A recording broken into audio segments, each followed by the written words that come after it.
یہ تمہارا انعام ہے کیونکہ تم نے ہمیں خوش کیا تھا۔ یاد رکھنا ہمارے بارے میں کبھی کسی کے سامنے ذکر نہیں کرنا، کیونکہ ہم ہر کسی کے سامنے نہیں آتے۔ یہ کہنے کے ساتھ ہی وہ دونوں دور اندھیرے میں غائب ہو گئے۔ جبکہ میں نے وہ رومال اٹھا لیا۔ میں بار بار اس رومال کو کھول کر دیکھ رہی تھی۔ جیسے ہی گھر گئی تو بچوں نے خوشی خوشی شور مچا دیا۔ وہ تو جانتے بھی نہیں تھے کہ ان کی ماں کے ساتھ آج کیا معاملہ پیش آیا ہے۔ میرے شوہر نے میرے چہرے پر ہوائیاں دیکھیں تو بہت پریشان ہو گیا۔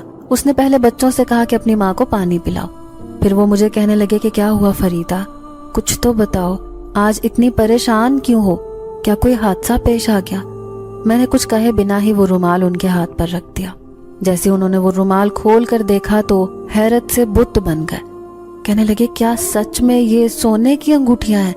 کیونکہ ان کی چمک بتا رہی ہے کہ یہ خالص اور اصلی سونا ہے۔ پھر میں نے شروع سے لے کر آخر تک انہیں ساری کہانی بتا دی کہ کس طرح میرے ساتھ یہ واقعہ پیش آیا۔ میرے شوہر حیران تھے، کہنے لگے یقین نہیں آتا، کیا وہ آدمی تمہیں بے وقوف تو نہیں بنا گئے؟ تو میں اپنے شوہر سے کہنے لگی کہ اگر انہیں مجھ سے کوئی مطلب ہوتا تو مجھ سے جھوٹ کہتے، نہ مجھ غریب عورت سے ان کا کیا لینا دینا۔ تو پھر جیسے ہی میں نے وہ ساری سونے کی انگوٹھیاں فروخت کی تو پیسوں کی تعداد لاکھوں میں تھی۔ سب سے پہلے میں اپنے شوہر کا علاج کروانا چاہتی تھی، لیکن میرے شوہر نے کہا کہ پہلے اپنے روزگار کا بندوبست کرو۔ تم روزانہ یوں ٹھیلا گھسیٹ کر لے جاتی ہو، اس گھر کی خاطر مجھے بہت تکلیف ہوتی ہے۔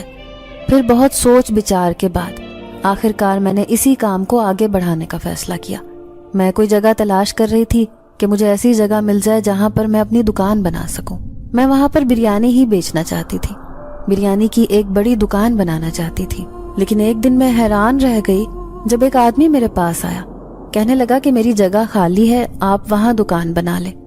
جب میں نے اس جگہ کو دیکھا تو حیران رہ گئی، وہ تو مارکیٹ سے ذرا فاصلے پر تھی۔ یہاں پر میری بریانی اچھی خاصی تعداد میں فروخت ہو سکتی تھی۔ یہی سوچ کر میں نے وہاں اپنی دکان بنا لی۔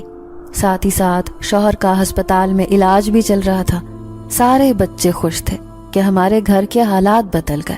خاندان والے بھی حیران تھے کہ آخر ایسا کیا ہو گیا کہ پل بھر میں ہی فریدہ اتنی امیر ہو گئی۔ جب میں نے دیکھا کہ میری بریانی لوگ ہاتھوں ہاتھ خریدتے ہیں، وہیں کھڑے ہو کر کھانا پسند کرتے ہیں،